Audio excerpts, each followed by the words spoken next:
My message to Angelenos is, and I'll say it over and over again, we are a city of immigrants, and we support Angelenos, period, regardless of when they got here, where they came from, or why they're here. Breaking news in Los Angeles.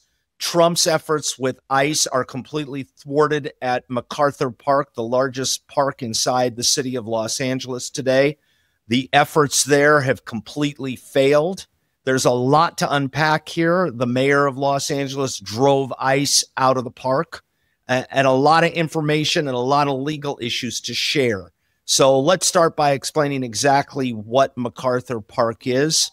It is a 35-acre park inside the city of Los Angeles. It's one of the oldest parks in Los Angeles. It is located in a predominantly Latino neighborhood, an immigrant neighborhood, and that park serves that community. It's well known that there are a number of Latinos that live in and around this area in Los Angeles called the Westlake area, sort of the Mid-Wilshire area. And here's what happened is that around 10 o'clock this morning, over 100 ICE personnel, as well as National Guard troops, showed up to do a sweep of the park. The problem was word got out. And word got out pretty quickly, and the park was empty except for about 20 young people, youths in a summer camp who were playing soccer in the park. That was about all they found when they showed up in the park. But it wasn't long empty because all of a sudden community activists started to come out and surround ICE and started taking videos and pictures of this invasion in the city of Los Angeles. And that's what it is, absolutely an invasion inside the city of Los Angeles. Now, it raises a number of important legal issues, but before we get to that, the mayor of the city of Los Angeles showed up. She called the regional director. She said, get out of our city, get out of our park. This is going to cause more problems. You're going to cause riots. And they did leave. They got absolutely no one as of the last report we got here in Los Angeles. Now, what are the legal issues here? What are going on when troops show up inside the park? Well, this is exactly what the Ninth Circuit addressed in its opinion when it validated temporarily allowing Trump to have National Guards and to take over the National Guards. It said protecting federal buildings is acceptable, but then it left the door open for injunctions if the troops were being used to conduct law enforcement efforts. And as we've talked about before on this show, the Posse Comitatus Act from the 1870s prohibits the use of troops domestically inside the United States against its own citizens. And of course, there's no question that these were against the citizens of the United States because it was unlikely that they were going to find any undocumented people inside the park after the word got out that ICE was there. So were troops being used in violation of the United States Constitution? It seems absolutely yes. Was this a stunt? Absolutely. This was a stunt that was supposed to round up people, but more important than rounding up people, it was to instill fear inside people in the park, in MacArthur Park, in the most heavily immigrant Latino section of Los Angeles. So the first issue is, does it violate the Constitution? Does it violate the Posse Comitatus Act? And does it give additional fodder for the state of California to go after the Trump administration? The answer to all of that is yes. And we're going to see that next in court filings and in motions pending in front of Judge Breyer up in the Northern District of California, where the case is already pending and discovery is ongoing. The next issue is, can ICE and can the federal government enter a park that is owned by the city of Los Angeles? And the answer there, unfortunately, is yes. Under the Supremacy Clause of the United States Constitution, the federal government has the right to go into public spaces in that are owned by a state or a city. However, that doesn't mean that they can go into private places. So if there are private places inside the park, for example, meeting areas, an area that has been cordoned off for a private event, rooms, offices inside the park, they cannot enter there without a search warrant, despite it being property of the state or the city.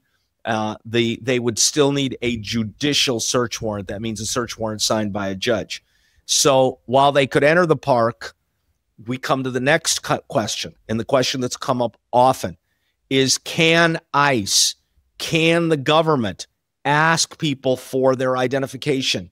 And the answer to that is without either probable cause or at least articulable suspicion, a reasonable suspicion. You cannot ask people for their papers in the United States. And that's the subject of a class action lawsuit that was filed just last week, just before the 4th of July, by a number of groups inside the city of Los Angeles to stop this immediately.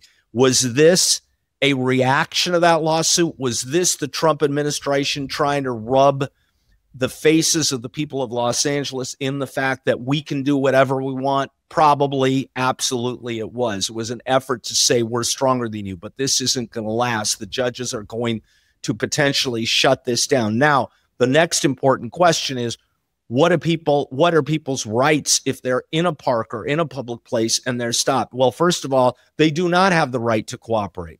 They do not have to turn over their paperwork if there is no probable cause or reasonable justification for the stop in the first place. They do not have to do that.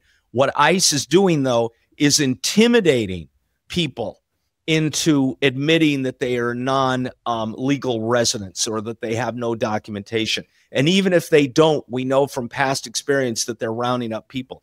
Look, it's not probable cause. It's not a reasonable suspicion just because someone's skin is brown, just because somebody is in an area where there's a high immigrant population. That's not reasonable suspicion. In fact, that's racial profiling and targeting. So what have we seen here in Los Angeles today? We've seen in Los Angeles, as this has gone down, an outrageous act by the federal government, but by Trump's ICE, Kristi Noem, recently emboldened by the billions of dollars that have been funded to him under the bill that was signed on July 4th by the president. We see them coming in on a war on Los Angeles, and we see Los Angeles coming out the winner this time because the people in Los Angeles knew what was going on. The people were rallying. The government in Los Angeles was going to stop it, and this came to an end. Is it going to come to an end in the future? Maybe not. Not until the courts intervene. Not until the courts set specific guidelines and rules and restrictions by which ICE and Border Patrol and the federal government can stop people. They need to be placed under a court order. And until that happens, this is going to continue. So you have to stay tuned to find out exactly what's going to happen next. I'm Brian Kabateck, one half of the duo of Shant Karnikian and Brian Kabateck, Kabateck LLP. We are a civil law firm based in Los Angeles, but practicing throughout the entire United States, practicing in all areas of civil law. I have over 35 years of experience myself. And next time, Shant will be with us. But thank you for tuning in, and thank you for watching Legal AF. Can't get your fill of Legal AF? Me neither. That's why we formed the Legal AF Substack. Every time we mention something in a hot take, whether it's a court filing or a oral argument, come over to the Substack. You'll find the court filing and the oral argument there, including a daily roundup that I do called, wait for it, Morning AF. What else? All the other contributors from Legal AF are there as well. We got some new reporting. We got interviews. We got ad-free versions of the podcast and hot takes. Where? Legal AF on Substack. Come over now to free subscribe.